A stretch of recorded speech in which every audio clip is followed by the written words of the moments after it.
It's Tuesday again, and I would like to hang with you lads, but I'm off to listen to the new episode of the Slaven Selection Show. Play now or stay in dark forever. First time I have this introduction, and it's not actually Tuesday. Happy vernal equinox, everyone. It's time to celebrate life and nature's brainwaking. Today's episode will be slightly shorter. Every time I modify something, it is a part of a process of permanent improvement for the show. Also, I got some pro bono advice I received from Toronto-based digital marketing agency Equinoxes, which has developed a reputation for using intelligent and adaptive digital marketing methods. They highly advised me to continue my study in the area of digital marketing for my project. Unfortunately, my project proposal for a trip to Montreal is not going to happen.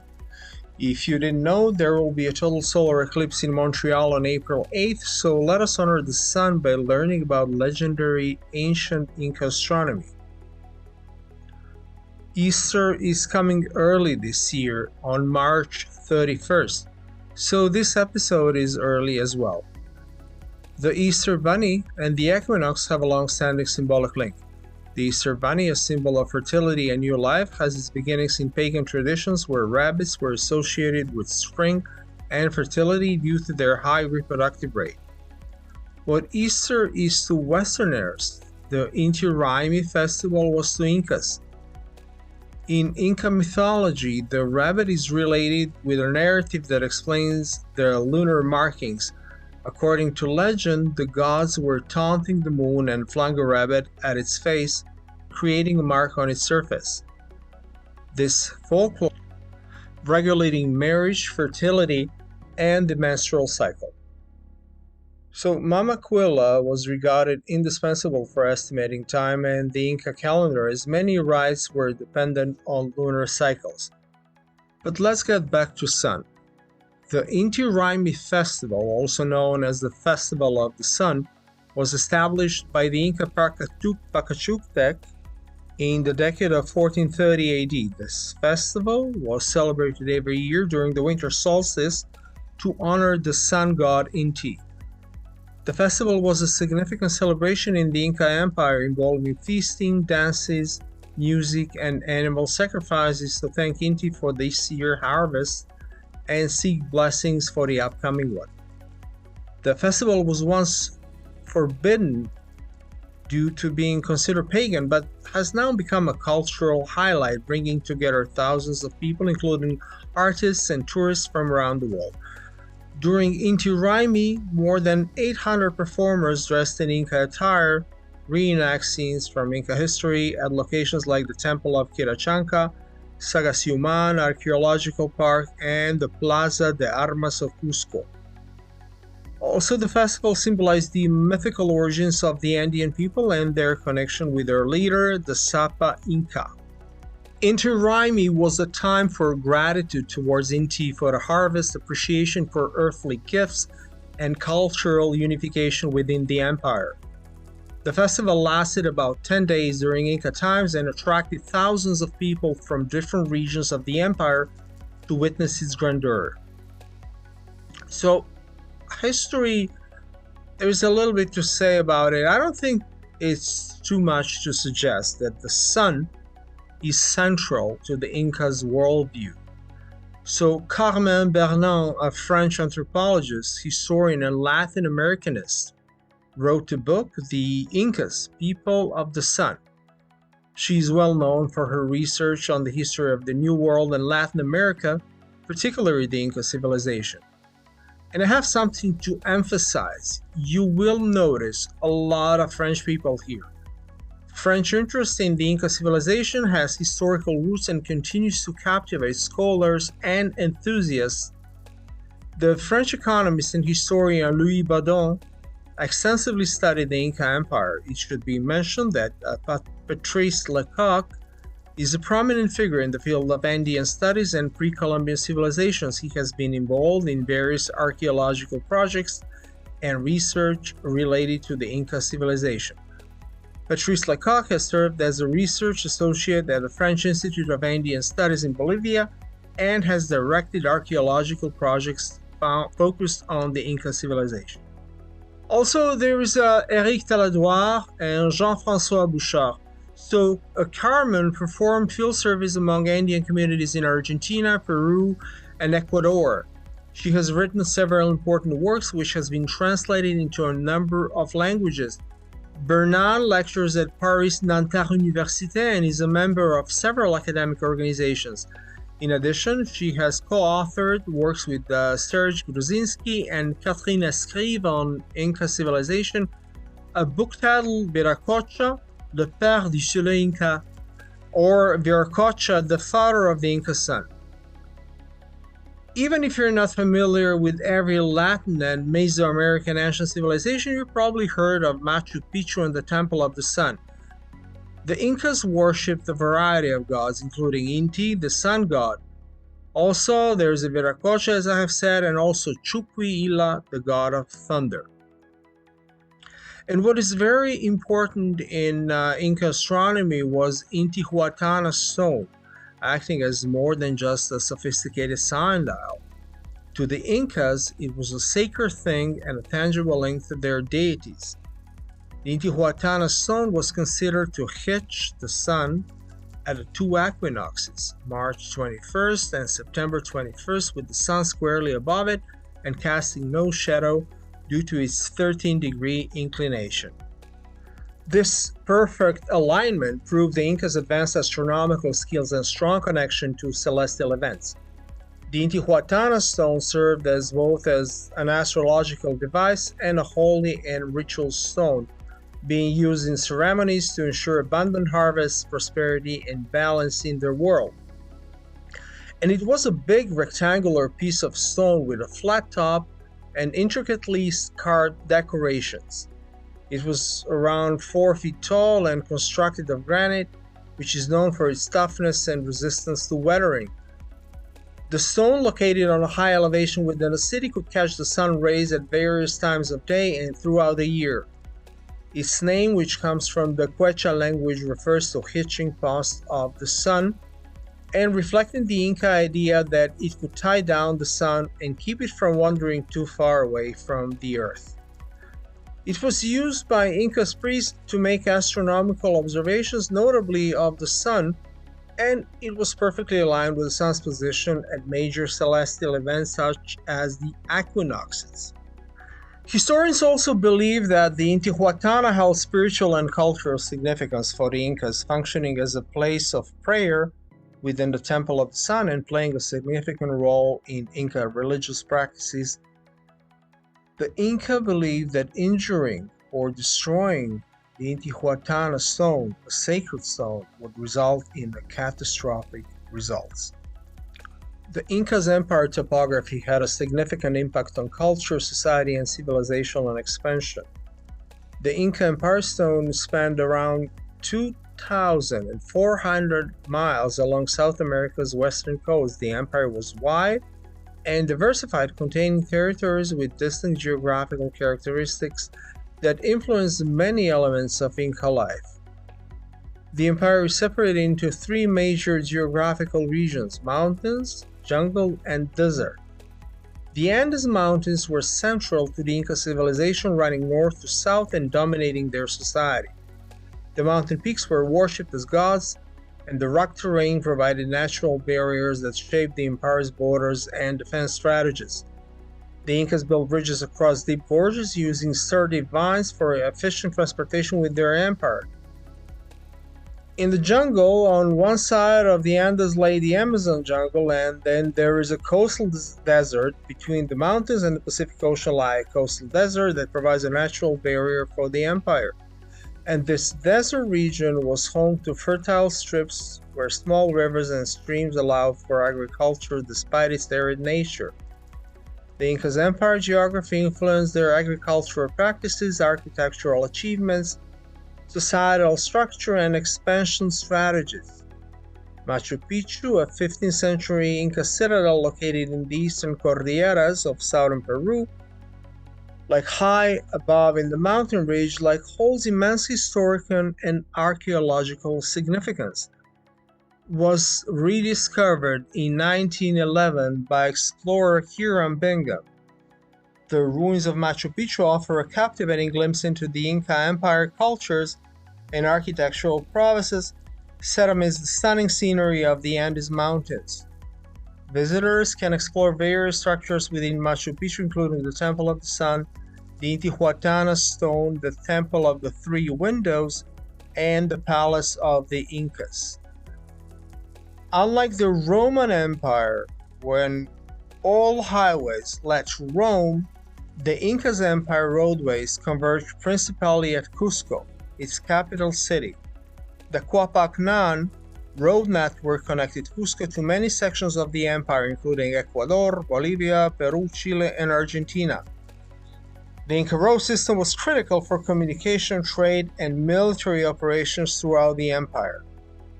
And when it comes to astronomy and architecture, of course, Cusco was the heart of the Inca Empire and served as a hub for astronomical observations and rituals.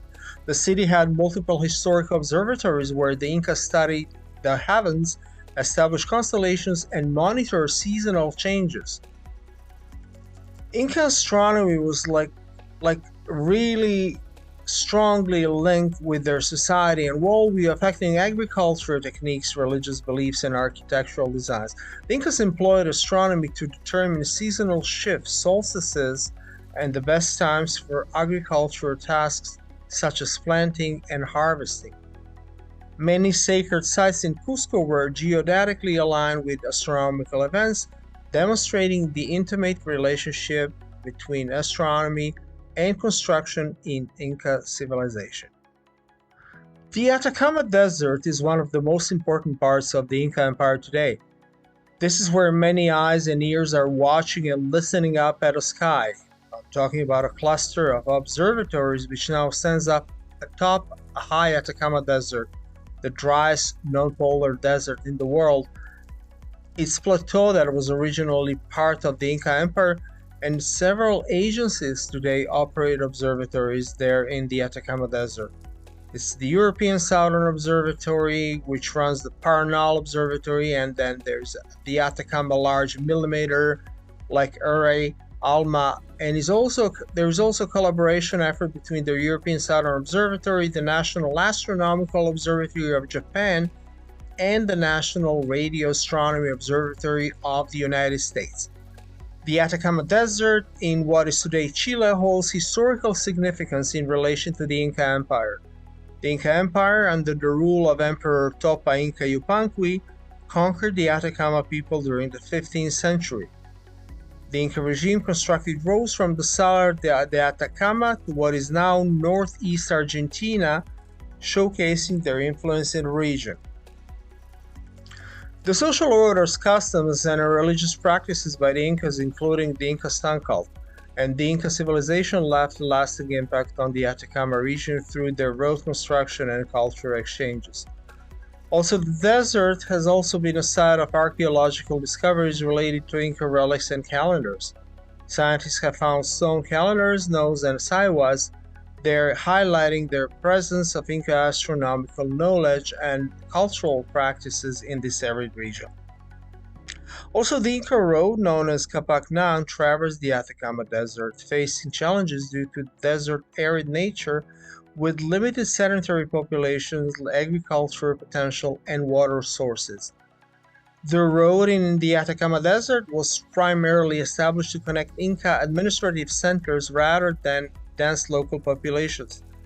It served as an administrative link between imperial settlements, creating provinces that were independently managed and adapted to local requirements within the Inca Empire. Moreover, the Inca Road in the Atacama Desert played a crucial role in facilitating mineral exploitation activities. These roads, often referred to as the Royal Highway, facilitated the movement of armies, people, and goods across various terrains like plains, deserts, and mountains. Inca roads were well constructed and durable, featuring bridges, causeways, stairways, and various stations along the way where travelers could rest and refresh. The extensive Inca road system covered over 40,000 kilometers across the Inca Empire, spanning regions in a modern way: Peru, Ecuador, Chile, Bolivia, and Argentina.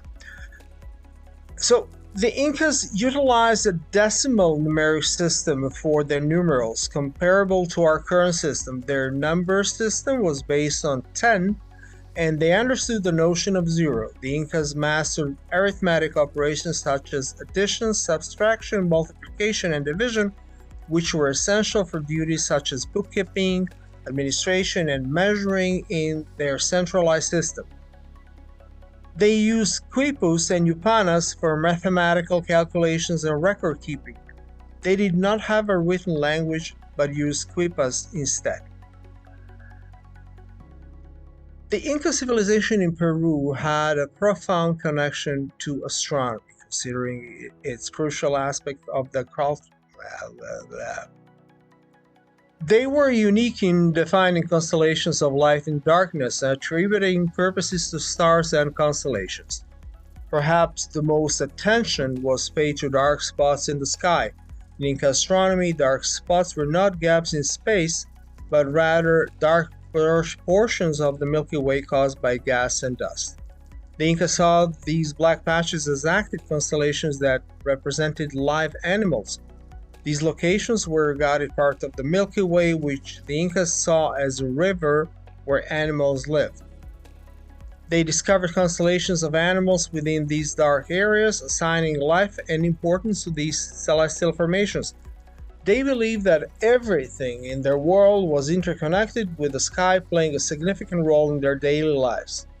Astronomy was vital for agricultural purposes, guiding planting and harvesting based on celestial events. Their cities, including Machu Picchu and Cusco, were aligned with astronomical features. They classified constellations into two groups: inanimate constellations forming images and animated dark spots on the Milky Way representing live animals. They also used various observatories like sundials and water mirrors for astronomical observations. And recent research has shown that Machu Picchu served as an astronomical observatory, aiding in predicting agricultural cycles and religious festivals. The main tools used by the Incas for astronomy included sundials, Intihuatana, water mirrors, viewpoints at the top of the mountains, and more. These tools were crucial for astronomical observations, whether for religious or agricultural purposes. The Incas built numerous astronomical observatories throughout their empire, with locations in temples and on mountaintops to have a better view of the sky and be close to the main gods like the sun, moon, stars, and mountains. Some famous Inca astronomical observatories are Machu Picchu, Huayna Picchu, Intihuatana, or Pisac, and the recently discovered astronomical observatory at Tambo de Huanuco Pampa. Astronomy played a significant role in their agriculture by helping predict rains and droughts for efficient planting and harvesting systems that supplied the empire with essential foods like potatoes, corn, and today very popular quinoa. More additionally, the Temple of the Sun at Machu Picchu showcased the Inca astronomical knowledge, with its design aligning with solstice events and serving as precise markers of time. They utilized sundials for predicting the correct time for planting and harvesting crops, and furthermore, Inca astronomers operated from specialized observatories like Coricancha in Cusco, where they were recording celestial events and making predictions based on astronomical observations. The Incas' New Year, which was created by Sapa Inki Pachacuti in 1412 to celebrate the end of the New Year, is celebrated during the Inti Raymi festival, which actually marks the winter solstice and the beginning of the new year in the Inca calendar. The winter solstice held significant importance in Inca culture, marking a sacred time for various rituals and celebrations. And one of the key festivals during the winter solstice was the Capac Raymi, observed around December 21st. This festival was a time of dances, prayers, offering of plants, flowers, animals, and the consumption of ritual food and drink like chicha de ora, ojora, fermented corn beer, and so on. The winter solstice in the southern hemisphere and the summer solstice in the northern hemisphere was a time when the Incas celebrated the sun's strength and its vital role in agriculture. The Incas revered Inti, the sun god, as a crucial deity controlling warmth, light, and agricultural prosperity. The Quapac Raimi festival symbolized the separation of 2 months in the Inca calendar, dedicated to honoring the sun god Inti and the moon goddess Quilla. This festival represented masculine and feminine aspects of life during a time when the sun and the moon were not as visible due to weather conditions. Additionally, during this period, noble boys of the Inca Empire underwent an initiation ceremony known as Huarachiqui, marking their transition into adulthood and determining their future roles within a society. The Winter Solstice Festival was a sacred feast that highlighted the Incas' deep connection to celestial events, agricultural cycles, and spiritual beliefs. The Inca civilization had a deep connection with astronomy, utilizing celestial observations for various aspects of their society. And they observed their heavens not only for spiritual reasons but also for practical purposes, as I have said. Like, the Incas' religious beliefs were closely intertwined with astronomy, worshipping celestial bodies like the sun god Inti and incorporating lunar cycles into their rituals. They saw the night sky as a divine landscape, attributing mythological meanings to constellations and associating star patterns with elements of their culture. Their astronomical knowledge influenced their daily lives, guiding agricultural activities and other festivals. So the Incas used astronomy to navigate the Andes, using star positions as celestial compass. Observing the night sky allowed the Incas to establish their directions and location during long trips across the Andes rock terrain. The Incas' extensive knowledge of celestial bodies enabled them to navigate the mountains and valleys with precision, utilizing the stars. So this practical use of astronomy is really highlighting how the Incas applied their celestial knowledge into everyday activities.